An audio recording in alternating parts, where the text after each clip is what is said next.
Assalamualaikum warahmatullahi wabarakatuh. Kembali lagi di channel YouTube kita, Edwin Fatner Law Firm.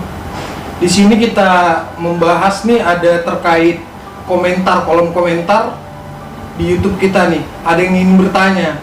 Coba kita baca ya. Assalamualaikum warahmatullahi wabarakatuh. Ini di sini nama Iswandi Rani Saputra. Mohon penjelasannya, Bang. Tahun 2018 kakak saya mendapat somasi dari pengacara rekan kerja kakak saya terkait perjanjian kerjasama proyek besi tua yang dibuat di depan notaris, yang dimana surat somasi tersebut kakak saya diminta untuk membayar uang sesuai dengan perjanjian kerja sama sebesar 310 juta rupiah. Setelah mendapat surat somasi tersebut, kakak saya bergegas membayar rekan kerjanya tersebut sebesar 50 juta rupiah ke rekening rekan kerjanya. Beberapa hari kemudian, setelah membayar 50 juta tersebut, kakak saya mendapat undangan klarifikasi dari kepolisian perihal laporan dari rekan kerjanya. Di sini kakak saya membayar 50 juta itu sebelum rekan kerjanya membuat laporan ke polisi. Seiring berjalannya waktu, ternyata rekan kerja kakak saya juga mengajukan gugatan di Pengadilan Negeri Makassar terkait uang prestasi terhadap kakak saya.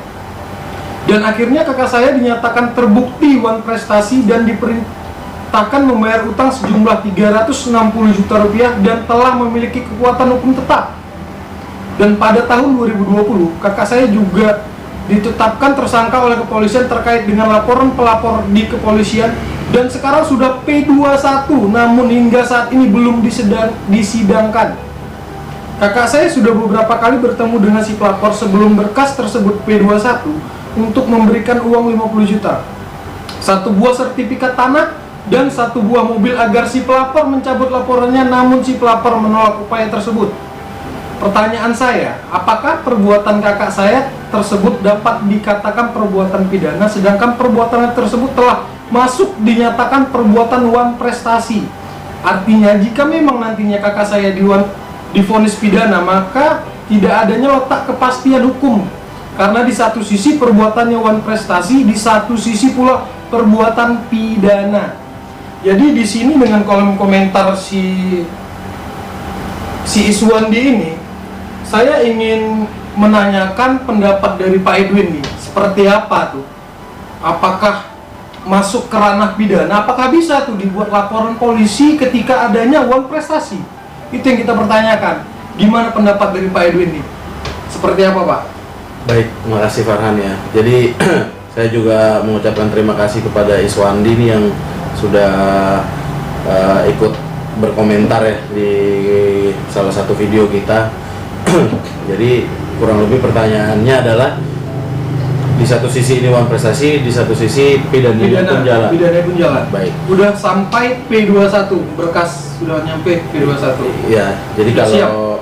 Kita jelaskan satu-satu ya. Iya. Kalau di sini dinyatakan ada ada perjanjian yang mengikat sebelumnya, yaitu perjanjian kerjasama proyek besi tua yang di hadapan notaris. Kemudian di satu sisi ada juga laporan di pihak kepolisian terkait dengan objeknya mungkin yang sama ya, perjanjian kerjasama ini ya. Baik, saya coba jawab ya. Jadi gini, pada dasarnya uang prestasi dan pidananya ini konsepnya hampir sama. Jadi dia, kalau saya bisa bilang, seperti pisau bermata dua gitu. Jadi konsep uang prestasi dan mungkin yang dilaporkan ini adalah deliknya adalah penipuan. Di situ mungkin pasalnya adalah pasal 378 ya. Jadi di sini konsepnya sama seperti pisau bermata dua yang seperti saya sampaikan tadi. Keduanya tuh saling terikat, saling terkait. Jika dilihat secara sekilas, ini akan nampaknya saling terkait dan mirip-mirip saja. Kenapa? Karena pada dasarnya awalnya harus ada terjadinya hubungan hukum, ya kan? Hubungan hukum di sini antara si kakaknya si Iswandi dengan rekan kerjanya, gitu kan? Di situ satu syaratnya sudah terpenuhi, baik secara perdatanya dan baik secara pidananya. Namun kalau secara pidana ada yang dirugikan secara material yang diderita oleh si rekan kerjanya dari kakaknya Iswandi, baik ya. Itu konsep awalnya. Kemudian kita coba ulas satu-satu ya. Kalau uang prestasi ini apa sih sebetulnya ya? Uang prestasi ini adalah sebetulnya diambil dari bahasa Belanda yang berarti kalau ini adalah berarti prestasi buruk gitu loh. Wan prestasi ini mengandung makna adalah prestasi buruk atau prestasi yang tidak dijalankan, kewajiban yang tidak dijalankan, kesepakatan yang tidak dijalankan. Kalau mengacu ke aturannya ada di mana? Ada di pasal 1313 KUH Perdata gitu loh, ya kan? Dan wan prestasi ini digolongkannya sebagai hukum perjanjian gitu loh, ya. Terus kemudian apa sih syarat-syarat wan prestasi ini? Pertama, tidak melakukan apa yang disanggupi akan dilakukannya. Itu satu. Jadi dia menjanjikan akan melakukan sesuatu, namun kemudian tidak dilakukan. Itu satu. Terus kemudian yang kedua adalah melaksanakan apa yang dijanjikannya, tetapi tidak sebagaimana dijanjikannya. Contohnya seperti apa? Misalnya dalam objek ini ya, perjanjian ini pengadaan besi tua, gitu kan? Contoh misalnya yang disanggupi oleh kakaknya si Iswandi ini adalah 1000 kilo misalnya ya. Terus kemudian yang dilaksanakan oleh kakaknya Iswandi ternyata hanya 500 kilo. Itu wan prestasi juga. Terus kemudian yang ketiga adalah melakukan apa yang dijanjikan tapi terlambat. Bisa juga kejadiannya seperti itu, ya kan? Jadi dia berjanji akan memenuhi 1000. Tidak sesuai waktu. Tidak sesuai waktu, betul. Yang terakhir adalah melakukan sesuatu yang menurut perjanjian tidak boleh dilakukannya. Jadi contoh misalnya pengadaan 1000 kilo ini harus speknya kualitasnya A, kemudian ternyata yang dikirimkan B. Tidak sesuai dengan perjanjian tertulis. Betul. Berarti. Jadi harus ada 4 syarat itu jika terpenuhi sebagai wan prestasi. Tapi saya nggak akan mengupas dalam kesana karena ini sudah inkrah, berarti sudah berkekuatan hukum tetap yang mengandung makna bahwa rekan kerjanya kakaknya Iswandi dan baik kakaknya Iswandi juga tidak melakukan upaya hukum lain, baik banding, kasasi maupun upaya-upaya hukum lain lah ya yang menurut hukum memang itu diperbolehkan untuk dilakukan. Itu tidak dilakukan, berarti ini sudah inkrah dan kita tidak akan membahas sampai ke sana. Baik, terus kemudian yang saya sampaikan di awal Farhan ya, terkait dengan ini beda-beda tipis gitu loh ya. Nah kita nggak tahu nih apa kesalahan yang dilakukan oleh kakaknya Iswandi, entah dia tidak melaksanakan kewajibannya secara penuh gitu loh, entah dia terlambat melaksanakan kewajibannya atau melaksanakan kewajibannya tetapi tidak sesuai dengan apa yang dijanjikan gitu kan.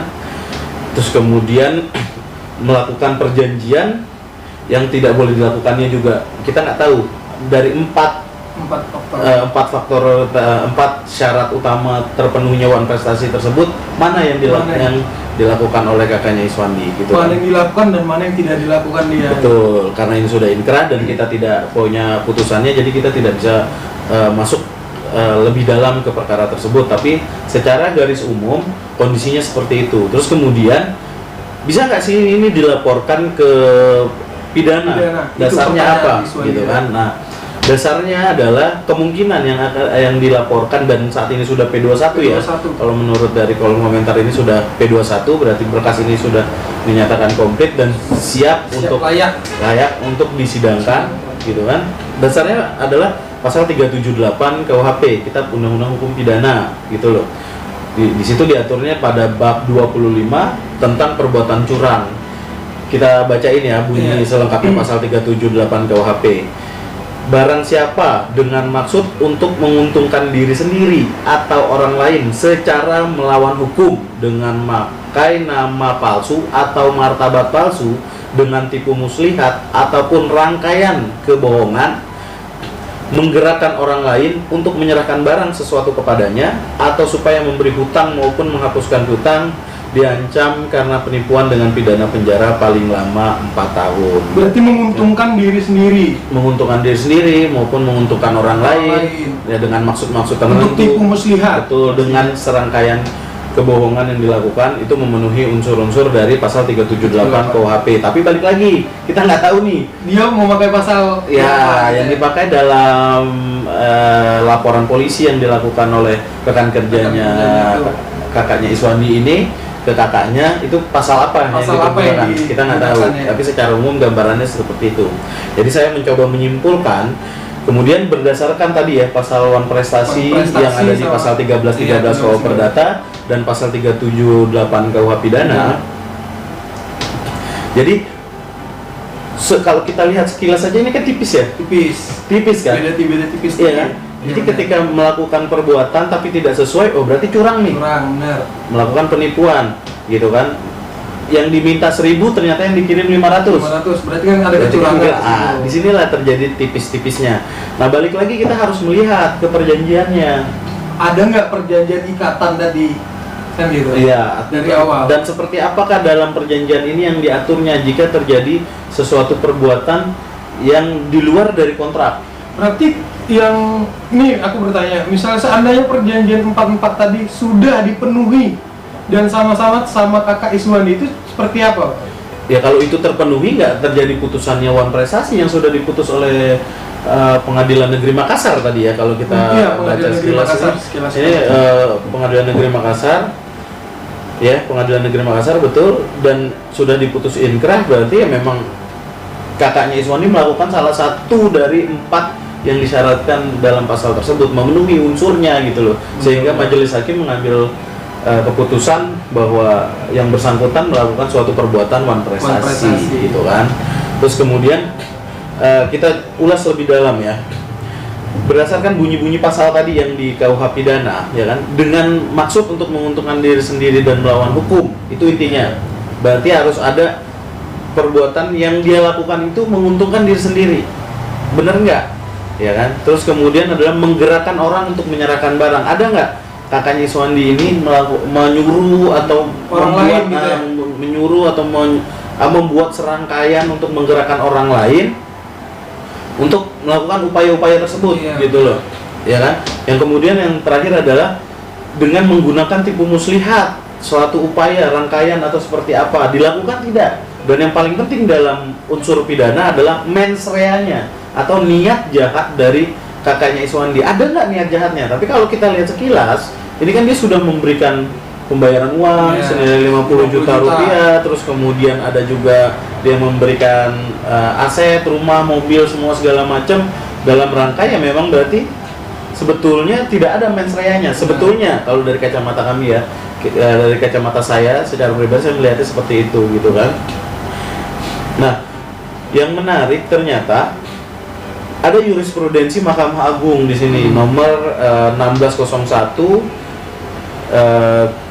pidana tahun 1990 tanggal 26 Juli 1990 yang mengatakan unsur pokok penipuan, delik penipuan ya, pasal 378 KUHP adalah terletak pada cara atau upaya yang telah digunakan oleh si pelaku untuk menggerakkan orang lain agar menyerahkan sesuatu barang. Oh, Gitu.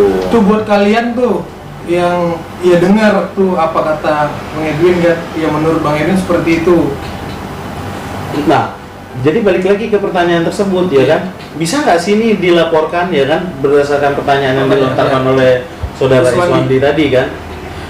Ya, karena ini sudah terjadi laporannya juga ya kan, seharusnya yang harus dicermati dari awal adalah jika ini memang sudah jadi laporan, ada nggak sih unsur yang dipenuhi dalam perkara perdata tersebut gitu loh, yang tipu rangkaiannya, ada tipu muslihatnya, terus kemudian ada suatu rangkaian kebohongan yang dilakukan.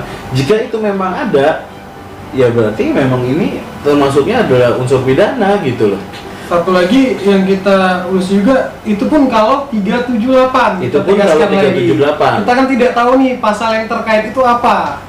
Apakah 378? Tapi sepertinya kalau wan prestasi itu kita mencium-cium aromanya itu 378 pastinya, Bang. Betul.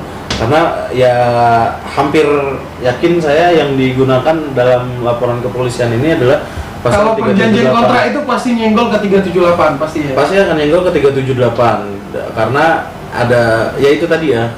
Karena kalau secara sekilas itu sangat tipis gitu loh, antara perdata dengan pidananya di situ sangat tipis. Jadi kalau ketika yang dijanjikan tadi ya, kita balik lagi ke kasus yang di awal sampaikan, yang adalah pengadaan kerjasama besi tua gitu kan.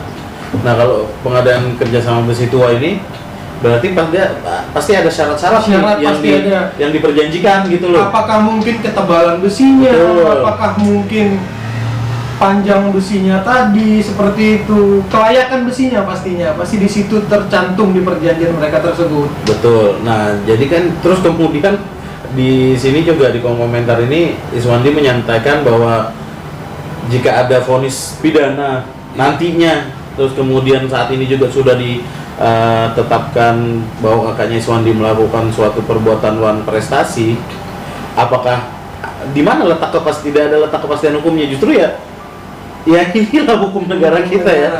Inilah hukum negara kita. Jadi selain memang itu suatu perbuatan wan prestasi dan dinilai juga bahwa itu adalah ada unsur-unsur pidana di dalamnya, tentunya pihak kepolisian juga tidak akan maksudnya tidak akan sembarangan ya melakukan penetapan tersangka, terus kemudian karena juga lain-lain lah. Mencapai P21 itu kan juga nggak mudah, pasti butuh bukti yang cukup kuat pastinya. Betul. Bisa naik ke kejaksaan, bisa dipersidangkan, itu kan nggak sembarangan. Betul. Kan gitu ya, Bang? Betul. Dan kalau pertanyaan berikutnya adalah, namun hingga saat ini belum disidangkan, ya saya nggak tahu ya kenapa kondisinya, tapi memang pada prakteknya mungkin pihak kejaksaan di sana sedang mempersiapkan ini itu semua segala macam, itu juga kan membutuhkan proses, membutuhkan waktu. Terus kemudian saran saya adalah ya berdamailah gitu loh, karena jangan lupa juga ada peraturan Kapolri yang terbaru tahun 2020 tentang restoratif justice. Ya kan? Itu diupayakan perdamaian antara pelapor dengan terlapor. Jika terjadi perdamaian, seharusnya perkara pidananya bisa dicabut, atau ya dihentikan gitu loh. Karena yang pada dasarnya ini kan hanya perjanjian awalnya, terus kemudian ada terjadi perbuatan wan prestasi, kemungkinan ini mepet ini ke pidana gitu loh. Ada yang harusnya dilakukan oleh kakaknya Iswandi tetapi tidak dilakukan. Kan seperti itu. Tidak dilakukan dengan kesepakatan awal. Tidak sesuai dengan kesepakatan awal gitu. Jadi ya penting juga mungkin pesan untuk rekan-rekan semua ya, sebelum menandatangani sesuatu perjanjian, suatu kerjasama atau apapun itu, baca gitu. Dibaca dulu. Kalau memang ada di situ unsurnya kita penuhi dulu. Sudah penuhkah unsur tersebut, baru kita tandatangani. Jangan dapat surat langsung kita tandatanganin aja, ntar salah lagi. Betul. Ya. Jadi ya itu tadi ya, mungkin yang harusnya sih sudah terjawab ya. Berarti tidak ada kepastian hukum ya. Ya inilah salah satu bentuk kepastian hukum di negara kita, bahwa ya karakteristik dari wan prestasi dengan penipuan ya, kalau dalam pasalnya ya 1313 KUH Perdata dan 378 KUH Pidana, karakteristiknya tipis gitu loh. Ya kan, karakteristiknya tipis, dan memang hal mendasar untuk memahami konsep dasar wan prestasi dan penipuan ketika kontrak ini dibuat adalah ya kontraktual gitu loh. Kontraktualnya, kembali lagi ke kontrak tersebut harus dibaca gitu loh, harus benar-benar dipahami kesanggupan kita memenuhi kontrak tersebut seperti apa, apakah kita sanggup memenuhi tersebut atau tidak, atau jika memang tidak disanggupi ya dibuatlah kontraknya, direvisi, diadendum dan lain-lain, sehingga kejadian-kejadian seperti ini tidak perlu terjadi. Iya benar. Gitu. Karena ini kejadian-kejadian seperti ini sering terjadi juga ini. Betul. Cuma Iswandi ini yang menanyakan, mungkin dia percaya di YouTube kita, makanya menanyakan seperti ini, hal tersebut kan gitu. Betul. Bagaimana pendapat abang atau rekan-rekan yang lain ya, kita semua bagaimana pendapatnya terkait dengan permasalahan kakaknya tersebut. Tapi balik lagi, ini secara garis besar ya yang bisa kita jawab, karena ini tidak terperinci, kita tidak tahu isi dari putusan pada Pengadilan Negeri Makassarnya seperti kita apa. Hanya sekilas mendapatkan informasi kali ya. Ya kita nggak tahu putusan 378 seperti apa, pasal yang dilaporkan terhadap kakaknya Iswandi ini pasal apa, pasal kita berapa, kita belum tahu. Tapi secara singkat, sekilas, bisa tidak perbuatan wan prestasi ini menjadi pidana? Jawabannya bisa. Bisa. Gitu loh. Dan ya itulah hukum kita, dan harus tapi dilihat dengan kacamata jernih, tidak boleh dengan kacamata kuda. Apalagi yang kembali tadi saya sampaikan, ada peraturan Kapolri yang terbaru tahun 2020, bahkan juga ada peraturan dari Kepala Kejaksaan Republik Indonesia yang menyatakan bahwa jika terjadi perdamaian di antara para pihak itu sangat baik, dan rekan-rekan penyidik di lapangan juga sudah tentu memahami benar. perkap ini, terus kemudian dari kejaksaan juga sudah memahami ini. Silakan. Karena pidana itu juga adanya dirugikan kan gitu. Makanya adanya perdamaian, kita juga bisa betul cabut. Diutamakan perdamaian dan ya itu tadi restoratif justice gitu loh. Ya, Mungkin itu ya yang bisa kita berikan gambaran jawaban atas pertanyaan dari Iswandi tadi. Jadi bisa tidak ini perbuatan Wan Prestasi kemudian menjadi pidana? Jawabannya bisa. Tapi ya kalau misalnya memang sudah ada upaya perdamaian, saran saya adalah lebih baik itu diutamakan. Utamakan perdamaian. Makasih Bang buat masukannya, buat tanggapannya. Halo Bro Iswandi, ini pendapat dari Mas Edwin dan rekan-rekan yang lain juga. Makasih Bro udah bertanya. Buat kalian ada yang ingin bertanya tentang hukum, boleh kalian komentar di bawah ini. Jangan lupa subscribe dulu dong, sama like, komen juga. Makanya komen terkait tentang hukum boleh. Mantap. Kami siap. Oke, makasih ya. Baik, salam keadilan. Salam.